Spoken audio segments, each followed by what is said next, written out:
গালি পাৰি আছে ন বিউটিক ৰাতিপুৱাৰ পৰা ফটো আমি কৰি আছে একদম বেছি হৈছে ময়ো লক্ষ্য কৰি আছো আৰে তহঁতে ভাই কামটো ভালকে কৰ ডিউটিত মন দে নিজৰ স্বাস্থ্যটোত মন দে আজি আমি ডেডিকেশ্যন দি কাম কৰিছো কাৰণে কনিষ্টবলৰ পৰা হাবিলদাৰ হৈছো ন কালিলৈ পৰহিলে এইটো ডেডিকেশ্যন দি কাম কৰিলে আমি হাবিলদাৰৰ পৰা এছআই হ'ম এছআইৰ পৰা এছআই হ'ম এছআইৰ পৰা আমি ডিএছপি হ'মগে এএছআই হ'ব এছআই হ'ব কষ্ট কৰিলে ডিএছপি হ'ব ডিজিপিটো হৈ দিয়ক ইমানখিনি পামগে জানো গোটেই ষ্টাফটোক ধ্বংস কৰাৰ মেইন মানুহটোৱে হৈছে আপুনি শেষ কৰি দিলে গোটেই ষ্টাফটো আপুনি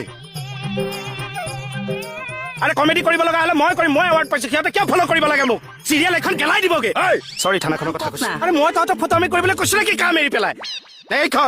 এইখন হাতেৰে কচু খচক খচক চাগে এইখন হাতেৰে আৰে এইখন থানা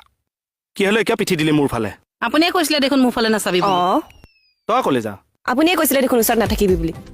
আমি যাওঁ নেকি বাইলো এক্সকিউজ মি আজিৰ পৰা থানাত কোনো আপোন নাই কোনো ককাই নাই সেই ককাইৰ কোনো ভনীও নাই only staff no' looking no' grouping no' talking senior junior respect duty বাকী কি হৈছে কাম বন বাদ দি কিহৰ নতংকি ইয়াত